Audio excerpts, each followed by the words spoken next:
So what I'm doing here is we've got our standard possum tail, and I'm just cutting off some stuff to start to get some dubbing going for our possum emerges. Now that goes into the coffee grinder, but you'll notice I'm not cutting right down here because that's too light. What we're looking for is I like my possum emerges to be sort of somewhere between light grey and black, not the other way around. But again, as we continue to tie, we'll keep on chucking stuff into this, and we can blend that up, and that gives us great dubbing for our possum emerger. It doesn't take much, that should do it. And you'll see now when I pull it out, look at that. It's really blended that possum dubbing together really well. So very even consistency now, and that's perfect for us to dub with.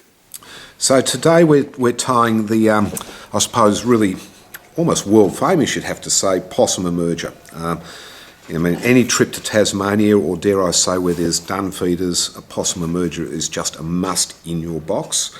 It probably has caught more fish for me in Tasmania than any other fly. And if there's a mayfly hatch on, I've always got a possum emerger on in the team I might be fishing. So we're starting off, this is tied on a light dry fly hook, so it is quite light, and you need to remember that when you're fishing it. And this is a Hanek H130BL, black thread, just sort of get the whole fly going in the usual way. Now what we're using here again is a full possum tail, and we cut bits off this possum tail for different parts of the fly. For a start, we're going to cut off some of the long guard hairstyle bits here, which are going to go into the tail.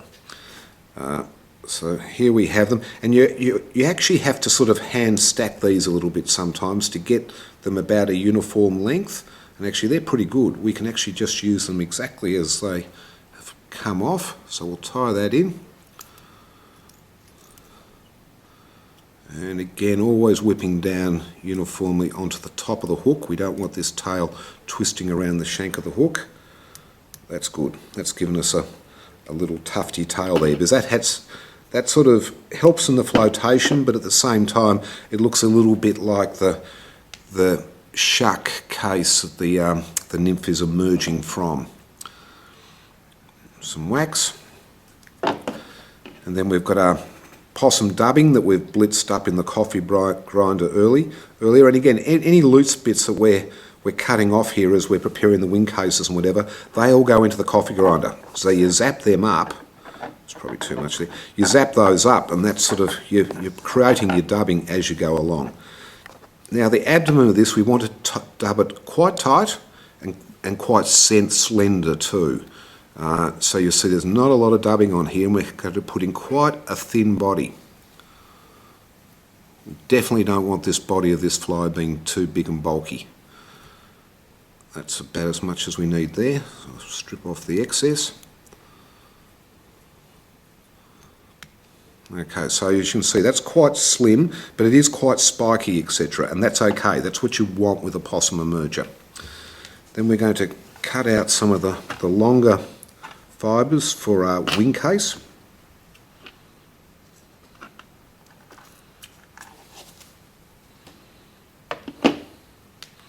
Yeah, and that's about the right amount that we're looking for there.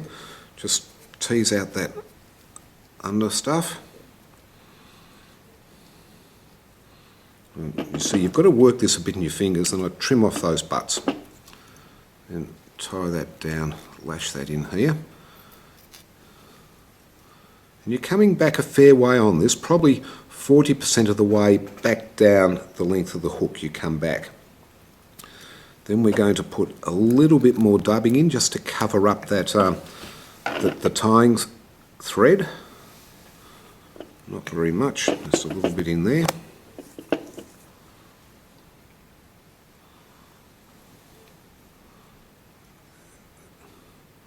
There we go, and then move your thread a little bit forward, not a long way forward, because it's very easy to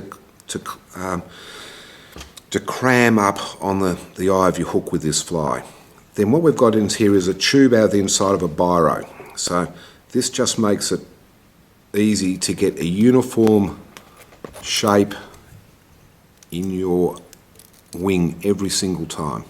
So we've got that there. We can pull that out, and it's very important here to really whip this down firmly. If you don't, you'll find over the course of sometimes even only a few casts, that'll slide out and you'll lose your loop. We cut that up, trim that off there, and then we're going to dub in front of that to create the head of the emerging insect. So these sort of, if you think about a bulldog, they're sort of all sort of head and shoulders, because of course that's what the nymph's doing. He's actually pulling himself out via the, and they come out sort of via the front of the nymphal case. So they do look a bit like a bulldog in a lot of ways, or that's how I tend to think about them. There we go.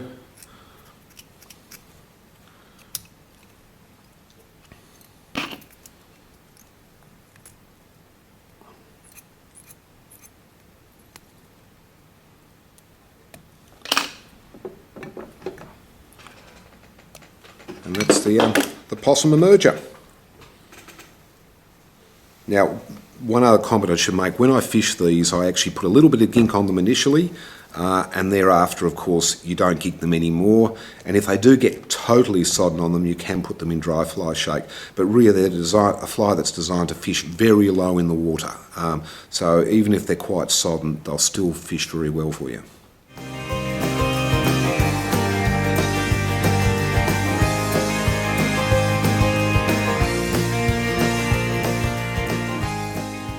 This film is proudly brought to you by The Fly Fisher in Melbourne and theflyfisher.com.au, where you'll find everything to tie the possum emerger and a whole lot more.